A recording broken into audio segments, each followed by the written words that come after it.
Hello दोस्तों, आज हम पढ़ने वाले हैं energy transport and intensity of wave, जो होगा हमारा प्लेन प्रोग्रेसिव वेव पे।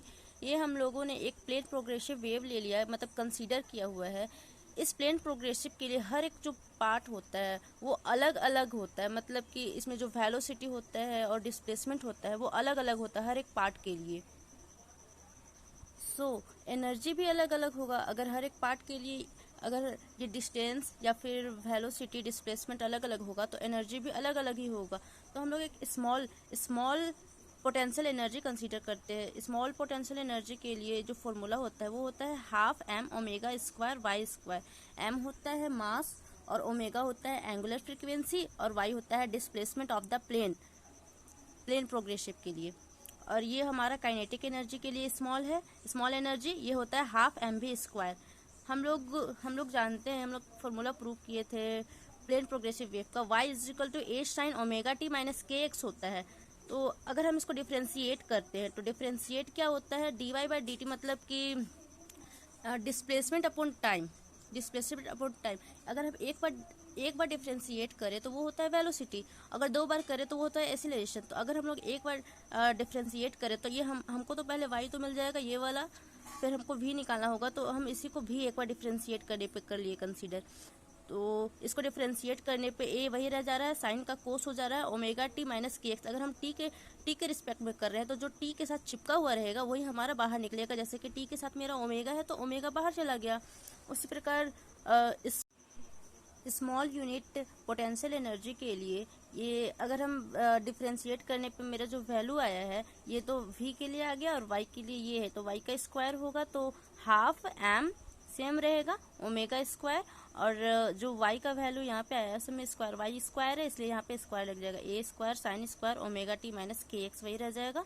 उसके बाद काइनेटिक एनर्जी के लिए, मतलब small unit of kinetic energy के लिए हाफ एम भी स्क्वायर का वैल्यू मेरा सारा चला जाएगा, भी स्क्वायर है इसलिए सब में ये वाला भी है हमारा ए स्क्वायर कॉस स्क्वायर टोटल वही। ये ओमेगा को हम लोग बस आगे कर दिए हैं यहाँ पे, बाकी कुछ नहीं है, ओमेगा टी माइनस के जस्ट फॉर इट।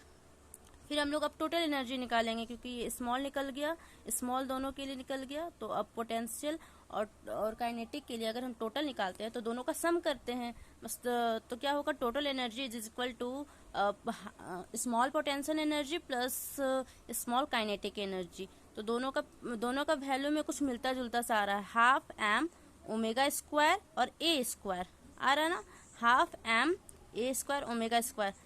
ये इन दोनों को हम बस कॉमन कर ले रहे हैं और ये दोनों को हम ब्रैकेट के अंडर ले रहे हैं, sine square omega T minus K x plus, क्योंकि हम लोग सम कर रहे हैं, cos square omega T minus K x. अब हम लोग एक छोटा सा फॉर्मूला ट्राइगोनोमेट्री में पढ़े थे, sine square theta plus cos square theta is equal to 1 होता है। तो ये टोटल मेरा जो वैल्यू आ रहा है ब्रैकेट के अंदर ये तो 1 हो जाएगा। तो मेरा डी यू टोटल क्या आ जा रहा है, half M omega square A square, total मेरा क्या हो जा रहा है हाफ, बस इतना ही रह रहा है, ये 1 हो जा रहा है बस, half M omega square A square. हम लोग पहले ही पढ़े थे कि ये एम के लिए हम लोग यहाँ पे फर्स्ट में ही एक देखे थे, linear mass of density rho के लिए क्या होता है, मास अपॉन डिस्टेंस हम लोग एक्स लिए हैं, जो भी डिस्टेंस लिए हुए हैं। तो मास को अगर हम निकाल रहे हैं तो मास के जगह क्या होगा, रो इंटू डी एक्स। मास के जगह हम एम के जगह बस वैल्यू बैठा देंगे रो इंटू डी एक्स। बस हम लोग वही काम किए यहाँ पे, ये एम है, एम के जगह पे रो इंटू डी एक्स बैठा देंगे, ये एम के जगह पे half as it is rho D X omega square A square. ये मेरा टोटल एनर्जी निकल गया। अब हमारा dx पॉइंट पर स्मॉल टोटल एनर्जी आ गया। ये dx पॉइंट का जो हमारा स्मॉल टोटल एनर्जी निकालना था वो टोटल एनर्जी मेरा half rho dx A square omega square आ चुका है। अब हम लोग कंसीडर करेंगे intensity of wave plane progressive के लिए। इंटेंसिटी इज इक्वल टू होता है rate of flow of energy, मतलब जो एनर्जी का जो फ्लो है वो रेट अपॉन टाइम होगा। बस हम लोग को कुछ नहीं करना है, बस dt मतलब टाइम के रिस्पेक्ट में इसको डिवाइड कर देना है, माइनस है यहाँ पे, rate of flow of energy minus D U by D T, total energy upon with respect to divide T D T.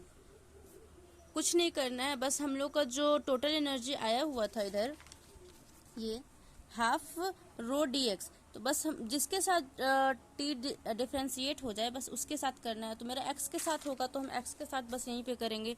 D U by D T as it is half rho D X के साथ मेरा जो D T है वो differentiate हो जाएगा, a square omega square same रहेगा। बस फिर से हाफ वही रहेगा, rho D x by D t को हम सी लिख सकते हैं, मतलब कंसीडर कर सकते हैं, डिस्प्लेसमेंट अपॉन टाइम को सी से कंसीडर करते हैं। A square omega square same रहेगा। फिर हम जानते हैं कि omega is equal to 2 pi nu होता है, 2 पाई न्यू होता है, सबको जानते हैं। आई यानी intensity I is equal to half rho C A square, बस ओमेगा की जगह पे हम लोग क्या पुट करेंगे, ओमेगा स्क्वायर की जगह पे 2 पाई न्यू का स्क्वायर कर देंगे। अब इसका स्क्वायर करने पे ये तो 2 का 4 हो जाएगा, यहाँ पे 4 हो गया, पाई का स्क्वायर न्यू का स्क्वायर सेम रहा, ये हाफ से ये 4 कट जाएगा, बाकी ये वाला सेम यहाँ पे रहेगा। ये 2 बार में आई इज इक्वल टू मतलब intensity is equal to 2 pi square nu square rho C A square, ये हमारा इंटेंसिटी आ गया। Thank you.